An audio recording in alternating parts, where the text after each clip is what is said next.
Monday series. So first, I'm going to go over our 3 vocabulary words that we do every week. The first one is sound, the energy of vibration, which causes the sensation of hearing. So we hear things because sound vibrates through the air. Vibrate means to move back and forth or side to side very quickly. Let me see you vibrate. Can you vibrate? Oh my goodness! Well, sound goes faster than that. Can you imagine something faster than that? A sound wave is an invisible vibration in the air that you hear as sound. Can I see your sound waves? Woo, yes, we're already dancing. We got our sound waves. Sound waves.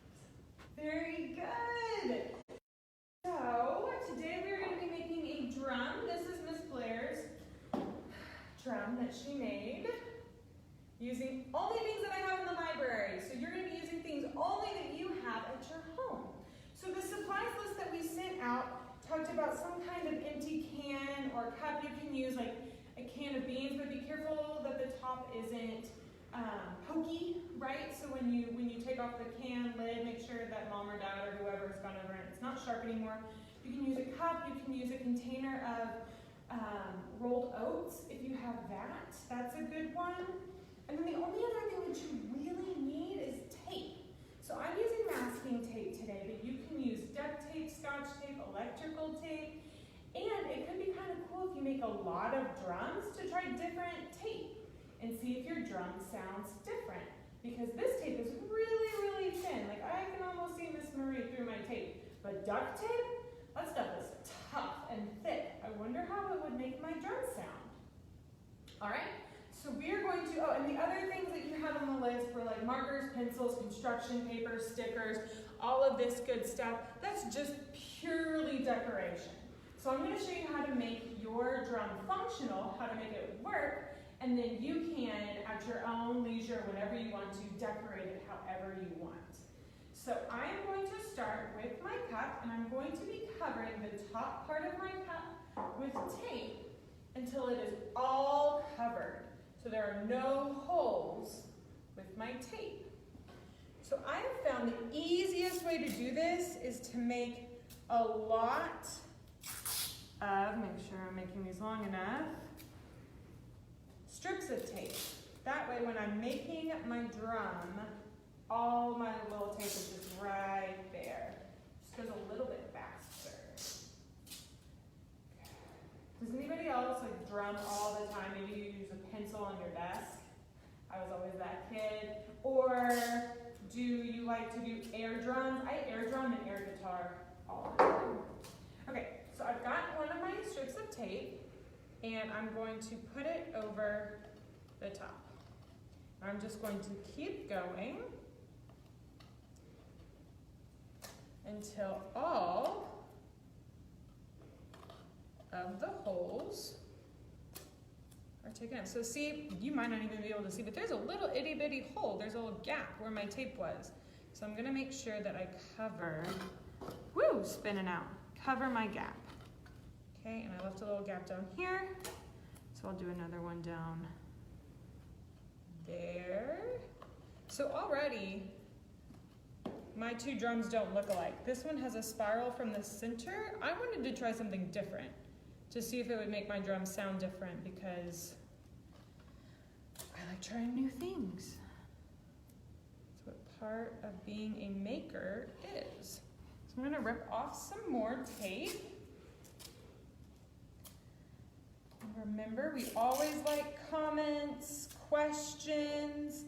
I love asking questions. A lot of Maker Mondays is trial and error. And so there's questions involved. So I'm gonna do that one. Maybe you did yours all one direction. I wonder how that sounds. I wonder if it makes a different sound. I wonder if it doesn't matter at all. We're gonna find out and see if they sound different today. You could also turn this into a math activity and count how many pieces of tape it takes you. Okay, so I've got mine covered. I actually kind of like the way it looks. This is my other one. So I'm using, as you'll know, I have lots of chopsticks. We've already mentioned the amount of chopsticks that we have at the library. So these are going to be my drumsticks today, but you can use just your hands. You can use sticks outside, pencils, pens, whatever you want to make your sound. So here's my sound. Okay, and here's my other one. I think they sound alike.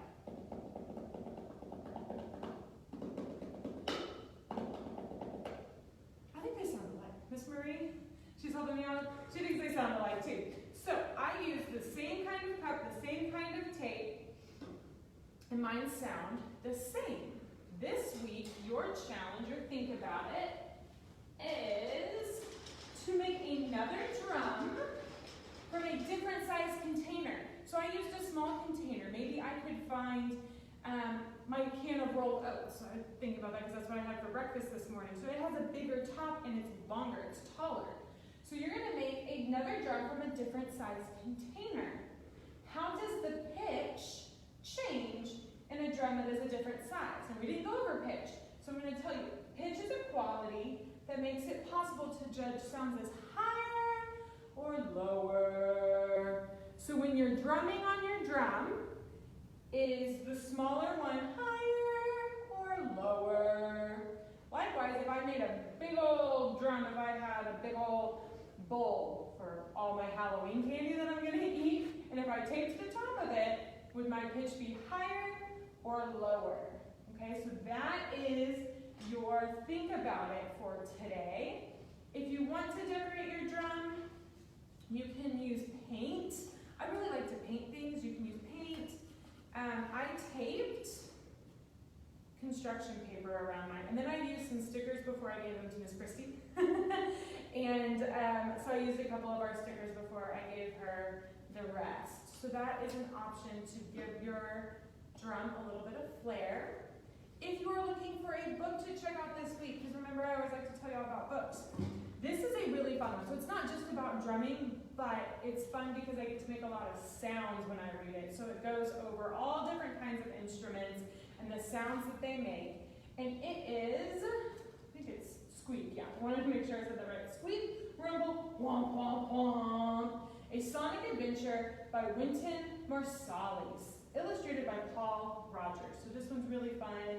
It has really great illustrations. I like this one.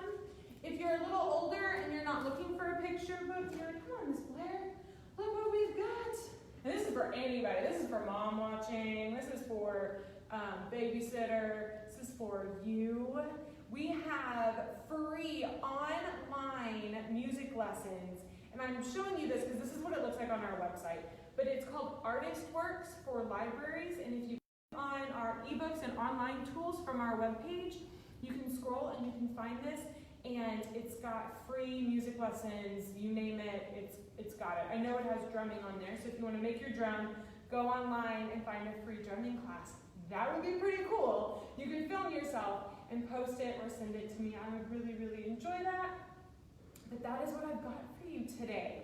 So we learned about sound, vibration, we learned about pitch, we made a drum. It's been a busy Monday. All right, guys, I will be back next week with another Maker Monday project. Hope you have a good week.